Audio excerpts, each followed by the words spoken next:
እኔ አግብቼ ወስዳለሁ ውዴ ወንዴው የኔ ሸበላ የኔ ውድ ውይ እንባው በእንባ ፈሰሰ በጣም እንባ ፈሰሰ እኔ አግብቼ ችግር የለም እኔ ወስዳለሁ እኔ አግብቼ እኔ ወስዳለሁ ይሄን ቪዲዮ ኮፒ ሊንክ ታብ ሰዓት ወይ ሚስት የለኝም ወይ ከጎኔ ሰው የለ አብሮኝ የሚኖረው ሰው የለም የምኖረው ብቻዬን ነው እኔ ብቻዬን ነው በቃ እኔም መኖር አልፈልግም ዝም የለኝ ሚስት የለኝ የምኖርለት ሰው የለኝም እኔ ብኖር ምን እሰራለሁ በጣም ከፍቶኛል መኖር በቃ የውሸት ሳቅ ይበቃኛል በቃ ሰልችቶኛል የውጭ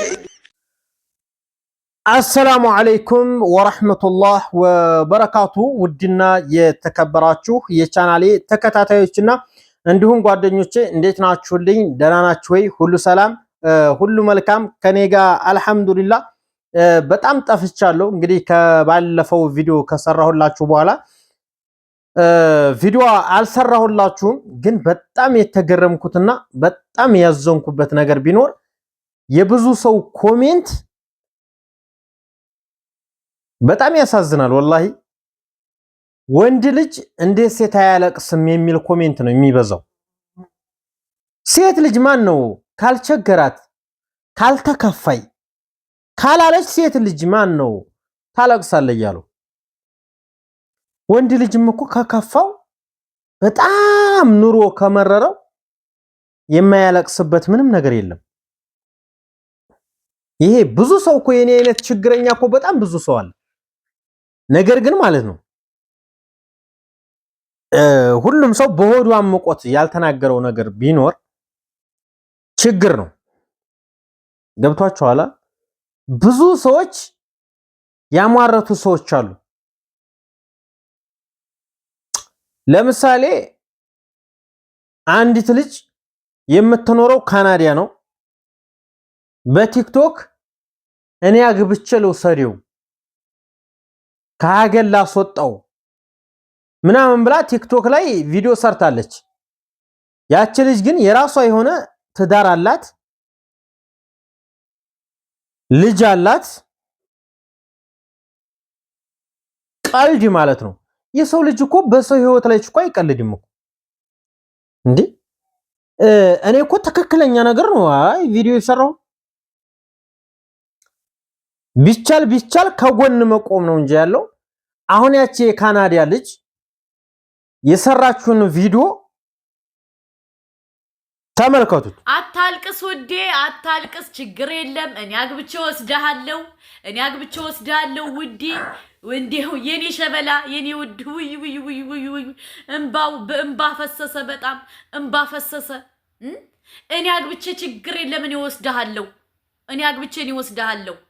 ይሄን ቪዲዮ ኮፒ ሊንክ ታብ ሼር አድርጋችሁ አድርሱለት ለዚህ ልጅ እኔ አግብቼ አንጠልጥዬ እንደ ካሮት ነው ማመጣው አዎ ሌላው መልሱን ነገ መለስበታለሁ አድርሱልኝ ተመልከቷት ይቻውን የራሷ ትዳር አላት የራሷ ህይወት አላት የራሷ ልጅ አላት ልጅ ያሳደገች ነው ነገር ግን የኔን ቪዲዮ ቆርጣ ወስዳ አግብቼ ለውሰደው ሼር አድርጉለት ምናምን ብላ ቪዲዮ ሰርታለች ይሄ ማለት በሰው ህይወት ላይ ማላገጥ ማለት ነው ይሄ ወላሂ በሰው ህይወት ላይ ማላገጥ ነው አንድ ደግሞ ዙዙ የምትባል ልጅ አለች እሷ ደግሞ ምን እንዳስነካችሁ ባላውቅም አይኗን የሆነ በሚያመጣ ነገር ያስነክታ በጣም እየቸገራትና እንደኔው ባል እንደሌላት ገንዘብ እንደሌላት ምናምን ስታሟረት ነበር ቪዲዮውን አይተነው እንመለስ የሷንም ሰዓት ወይ ሚስት የለኝም ወይ ከጎኔ ሰው የለ አብሮኝ የሚኖረው ሰው የለም የምኖረው ብቻዬን ነው እኔ ብቻዬን ነው በቃ እኔም መኖር አልፈልግም ዝም ሚስት የለኝ የምኖርለት ሰው የለኝም እኔ ብኖር ምን እሰራለሁ በጣም ከፍቶኛል መኖር በቃ የውሸት ሳቅ ይበቃኛል በቃ ሰልችቶኛል የውጭ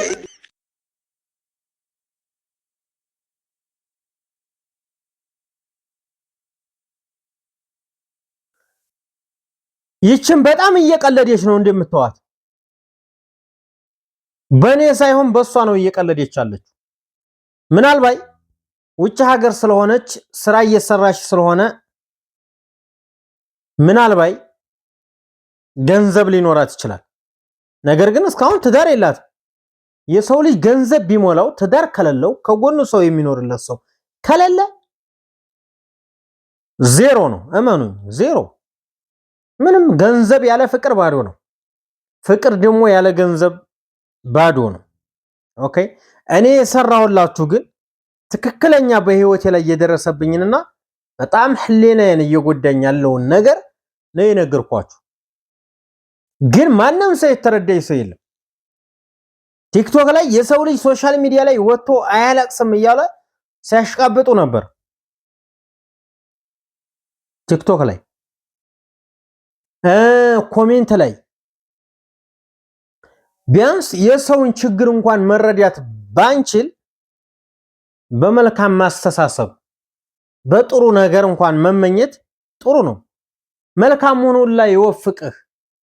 በቃ ኸይሩን ነገር እሱ ያስተካክልልህ ብላችሁ ዱዓ ብታደርጉ ምንድነው ችግሩ?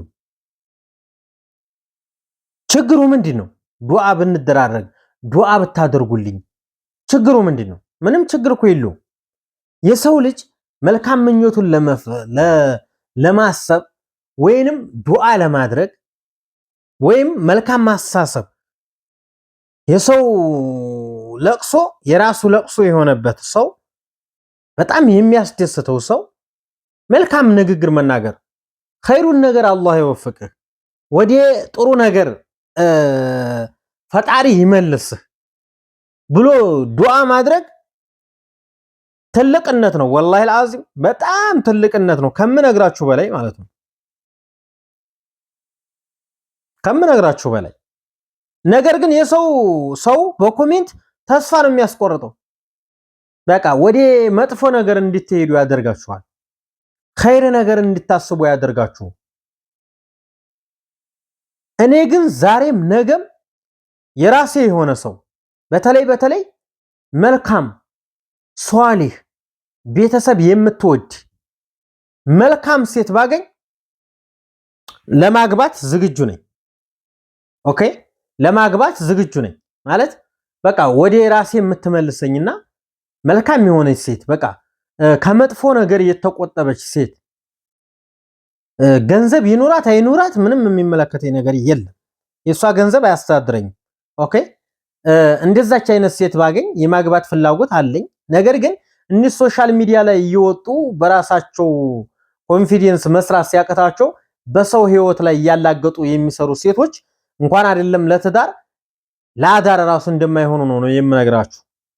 እንደነዚህ አይነቶች ሴቶች ህይወታቸው ተበላሽቷል። የምር ትክክለኛ ህይወት ላይ አይደለም ያሉት።